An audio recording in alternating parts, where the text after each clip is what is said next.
klik lebih lanjut, ini ada riwayat organisasi. Nah, teman-teman bisa masukkan keterangan.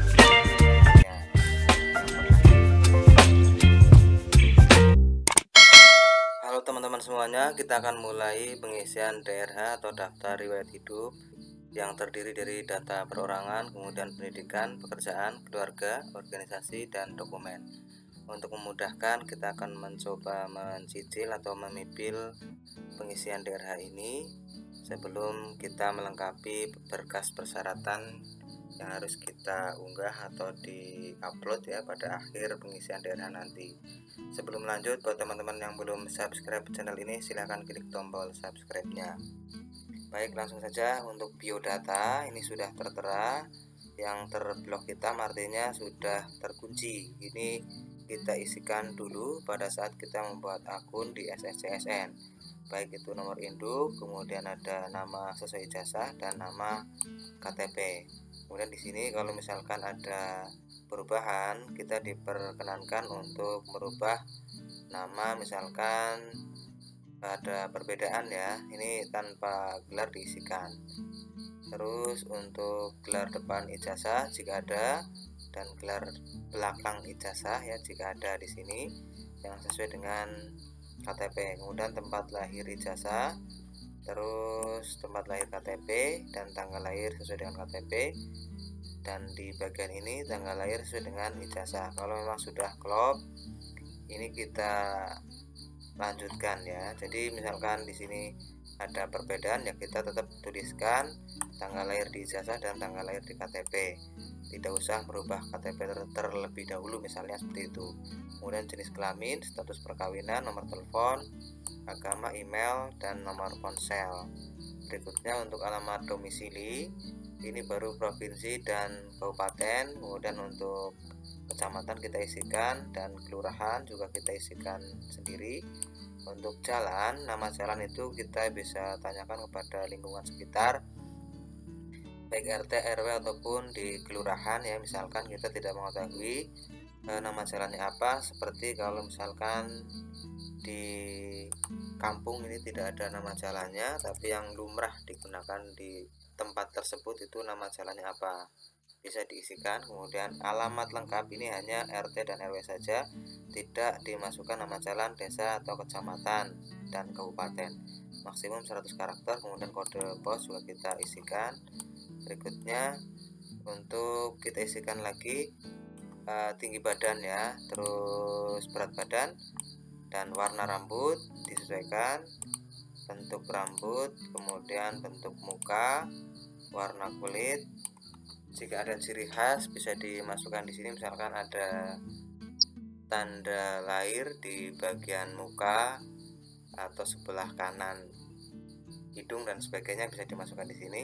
Kalau ada cacat tubuh juga bisa dimasukkan, kalau tidak ada ya ciri khas dan cacat tubuh dikosongi. Kemudian hobi ya, disesuaikan dengan hobi teman-teman semuanya. Misalkan ini kita pilih salah satu, ada IT ya, misalnya IT, kemudian keterangan hobi kreator digital, atau misalkan menyanyi ya, kemudian keterangannya di sini bisa diisi sesuai dengan hobi yang diisi teman-teman semuanya. Kalau sudah data perorangan ini sudah selesai, maka teman-teman tinggal masukkan kode captcha yang ada sesuai dengan angka yang muncul di sini atau kode yang muncul. Berikutnya pilih selanjutnya. Ini masuk kepada pendidikan. Nah, pendidikan ini sudah ada karena sebelumnya itu kita sudah mengisi, dan kita hanya perlu cek saja ya, karena pada seleksi tahun 2022 kemarin kita sudah mengisi terkait dengan riwayat pendidikan ya. Kita cek dan kita sesuaikan dengan dokumen yang ada di ijazah dari SD, SMP, SMA, serta ijazah S1 kita. Kalau misalkan ada kursus atau latihan ya, baik dalam negeri maupun luar negeri, bisa ditambahkan di sini. Ini cukup ya data saya. Kemudian pilih selanjutnya.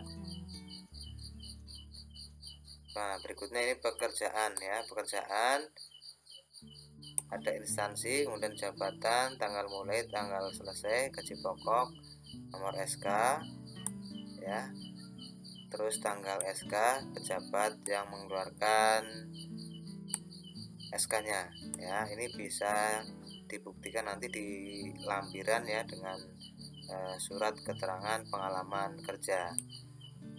Semuanya bisa dimasukkan di instansi apa yang sekiranya relevan dengan pekerjaan kita. Kalau misalkan kita sebagai guru ya artinya kita memasukkan data pekerjaan kita pada saat sebelum kita diangkat menjadi ASN P3K.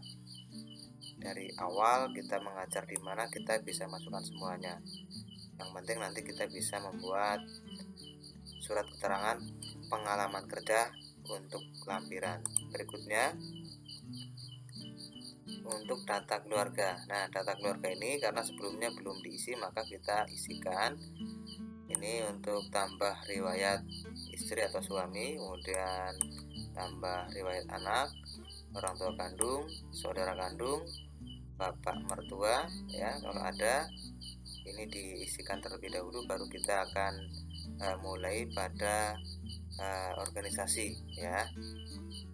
Dan ini diperlukan data-data terkait dengan nomor NIK, kemudian nama, tambah tanggal lahir. Ini sudah saya jelaskan pada video saya sebelumnya. Nah, untuk live pengisian data riwayat hidup ini sampai data keluarga terlebih dahulu, karena ini datanya belum saya siapkan terkait data yang berkaitan dengan data keluarga. Tapi paling tidak kita sudah mulai mengisi data-data ini ya. Dan jika kita klik lebih lanjut, ini ada riwayat organisasi. Nah, teman-teman bisa masukkan keterangan organisasinya yang pernah diikuti ya. Kemudian ada SKCK. Di sini dimasukkan tanggal surat keterangan catatan kepolisian atau SKCK-nya. Ini tadi sudah saya buat untuk SKCK, tanggal surat keterangannya juga sudah ada, nama pejabat penetangan. Tetapi untuk kesehatan jasmani dan rohani belum, sehingga kita belum bisa mengisi ini. Kemudian nomor surat keterangan bebas nafsa di sini, tanggal surat keterangan bebas nafsa juga kita masukkan pada kolom yang ada di sebelah kanan ini. Kemudian setelah selesai nanti kita masukkan captcha, baru kita melanjutkan pada upload dokumen. Nah, kalau kita lihat prosesnya itu cukup cepat ya dalam pengisian daftar riwayat hidup ini, sehingga teman-teman tinggal menyiapkan terlebih dahulu berkas apa yang sekiranya belum diurus ya, diurus terlebih dahulu silahkan untuk SKCK, kemudian surat keterangan sehat jasmani rohani, terus surat keterangan bebas nafsa. Setelah itu baru kita bisa melengkapi pada pengisian daftar riwayat hidup ini. Oke, demikian dulu, mudah-mudahan ini bermanfaat buat teman-teman semuanya. Wassalamualaikum warahmatullahi wabarakatuh.